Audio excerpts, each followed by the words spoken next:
Allahu ya Rabbi, ajari kami syukur atas semua nikmat tercurah pada kami, atas semua nikmat pada keluarga kami.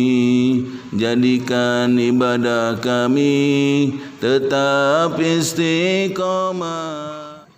Mudah-mudahan Allah Subhanahu wa Ta'ala memberikan kelembutan hati buat Bapak dan Ibu semuanya, memberikan keberkahan dalam hidup, memberikan kemudahan-kemudahan untuk di hari-hari saat ini dan masa-masa mendatang.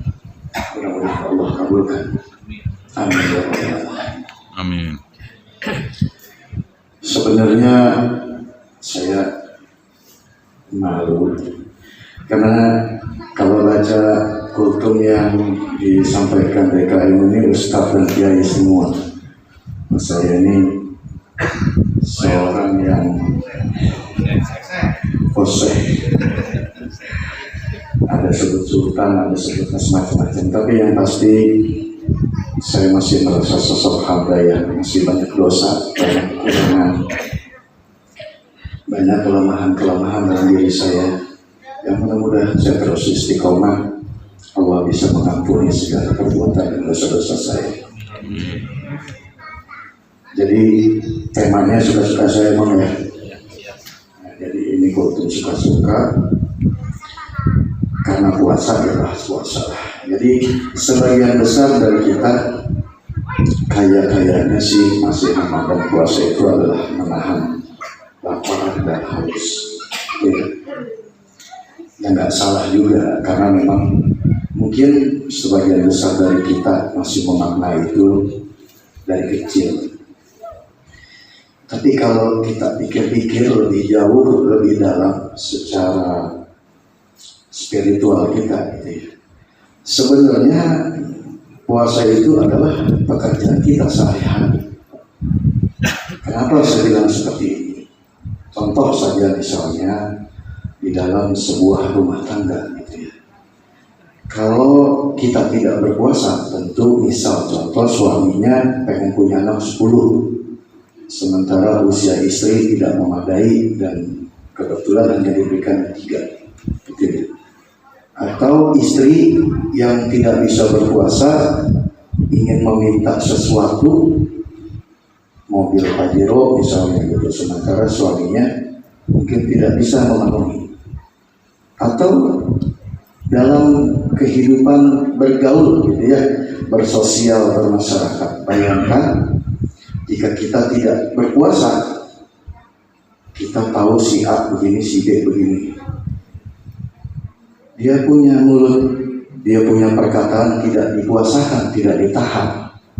Disampaikan si A begini, si B begini. Apa jadinya hidup kita?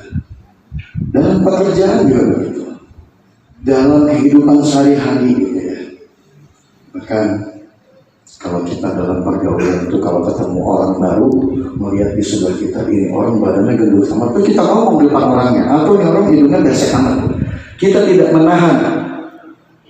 Puasa dalam kehidupan kita sehari-hari tentu akan membuat kita jatuh dan bisa jadi binasa juga celaka.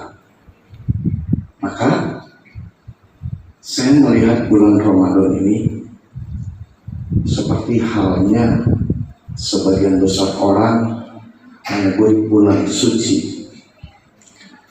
Saya waktu itu pernah berpikir berarti bulan-bulan sebelumnya tidak suci gitu ya. Jadi saya berpikir gini, daripada berdebat habis disebut bulan suci di Ramadan saja, bulan Maulud, bulan Rajab dan lainnya, ini suci atau tidak gitu. Jadi saya tidak mau berdebat, saya menganggap bulan Ramadan itu adalah sebuah flashback, evaluasi, muhasabah, pembelajaran atau ujian, di mana 11 bulan kita lalui mungkin tanpa sadar gitu ya. Banyak hal-hal yang kita lakukan, dosa-dosa, kesalahan, baik sengaja maupun tidak sengaja. Nah, di bulan Ramadan ini dijadikan sebuah tempat untuk mengevaluasi diri kita. Jadi, contoh kalau kita sebut di bulan Ramadan itu katanya setan dibelenggu gitu ya. Saya berpikirnya begini, setan dibelenggu sama siapa kira-kira? Oh, saya menangkap satu kesimpulan. Dengan berpuasa, maka setan kita belenggu. Saya artikan setan bukan secara fisik, bukan secara wujud, seperti yang di televisi, di radio, di Instagram, dimanapun disampaikan berupa kuntilanak gitu ya, undoro. Saya melihat setan itu dalam diri sendiri, sesuatu keinginan, entah itu hawa nafsu, entah itu timing, entah itu apapun itu, yang membuat kita, yang membawa kita kepada sesuatu perbuatan yang tentu saja tidak disukai oleh Allah Subhanahu wa Ta'ala. Jadi saya menangkap bahwa dengan berpuasa maka secara otomatis kita membelenggu setan yang di dalam diri kita. Bukan setan secara fisik, tapi setan keinginan-keinginan, hawa nafsu yang membawa kita celaka dalam hidup. Itu bisa tangkap tentang setan. Jadi kalau zaman kecil belajar agama dikasih tahu bahwa di bulan puasa setan dibelenggu di neraka. Saya sempat berpikir kok masih ada di bulan puasa perbuatan-perbuatan kriminal, apapun itu yang dibenci, padahal nggak ada yang menggoda gitu ya logikanya. Jadi Allah memberikan kita metode itu berpuasa dalam hidup. Allah menyadari bahwa manusia hakikatnya malas berpikir, malas mengevaluasi diri sendiri, malas muhasabah, malas introspeksi. Selama bisa dikerjakan tanpa dipikir panjang, apakah ini memunculkan murka atau ridha Allah? Maka Allah memberikan metode kita di bulan Ramadan ini puasa 1 bulan untuk mereview kembali, melatih kembali 11 bulan yang lalu yang tanpa kita sadari, yang kita artikan puasa bukan hanya menahan lapar dan haus dari pagi sampai maghrib. Itu maksudnya. Jadi Allah memberikan metode puasa yang menjalankan metode itu kita sebagai khalifah di muka bumi. Bagaimana kita memacu diri kita untuk lebih menahan apapun, pandangan mata, ucapan, langkah kaki, apa yang kita makan. Nah, itu baik-baik. Jadi Bapak Ibu, dengan metode puasa ini yang diberikan oleh Allah di bulan Ramadan ini diwajibkan banyak pelajaran. Kita jadikan sebuah introspeksi diri kita, evaluasi diri kita. Sehingga banyak ustadz, banyak kiai mengatakan jika kita sungguh-sungguh menjalankan ibadah puasa di bulan Ramadan, maka dosa-dosa kita sebelumnya dihapuskan oleh Allah. Nah, ini saya bantu jelaskan lagi. Mungkin maksudnya karena ini bisa benar, bisa salah. Kalau salah dikoreksi bareng-bareng, kita belajar bareng-bareng.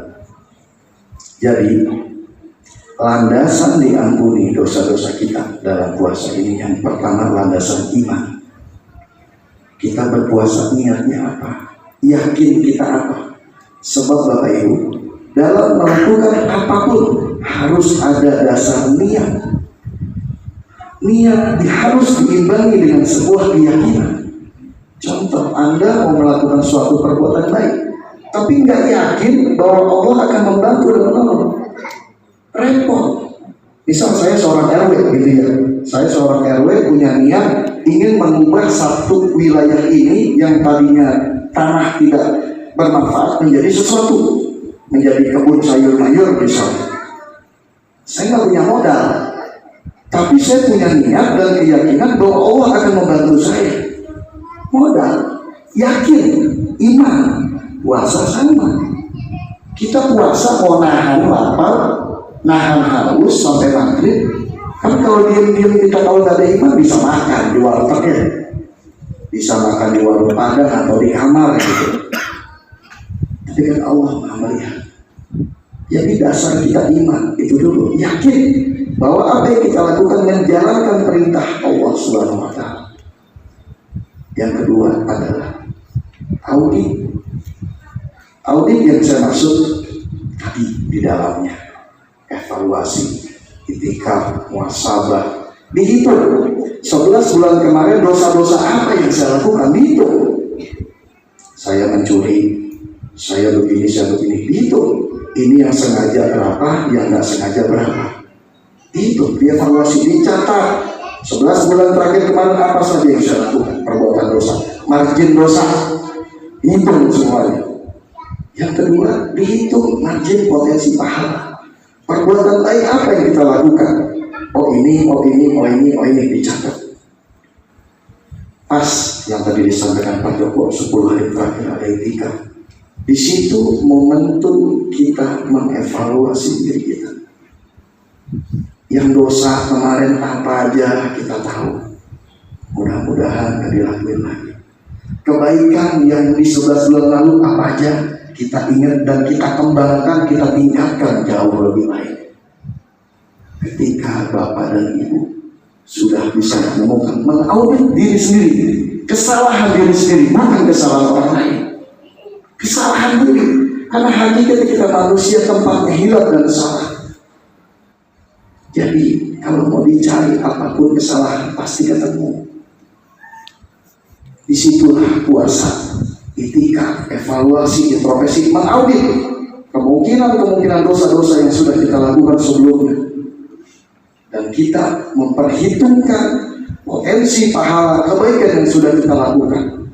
Ketika puncaknya Bapak dan Ibu bisa menghilangkan perbuatan-perbuatan buruk di tahun yang sebelumnya dan bisa kebaikan-kebaikan yang ada, disitulah muncul taubat dan nasuha. Itu makna dari puasa, bukan hanya sekedar menahan lapar dan haus. Dalam kehidupan sehari-hari pun kita akan melakukan itu. Sesudah bulan puasa, kita menahan diri lagi, kurangi berbicara, banyak mendengar. Perhatikan apakah kalimat yang kita keluarkan itu berdampak buruk atau berdampak baik kepada orang lain. Berpuasa, mudah-mudahan ibadah saum tahun ini Allah berikan kemudahan buat Bapak dan Ibu semuanya. Sehat selalu, dimurahkan rezekinya, dan mudah-mudahan dosa-dosa kita semua diampuni oleh Allah Subhanahu wa Ta'ala. Itu saja yang bisa saya sampaikan. Bila taufiq wal hidayah. Wassalamualaikum.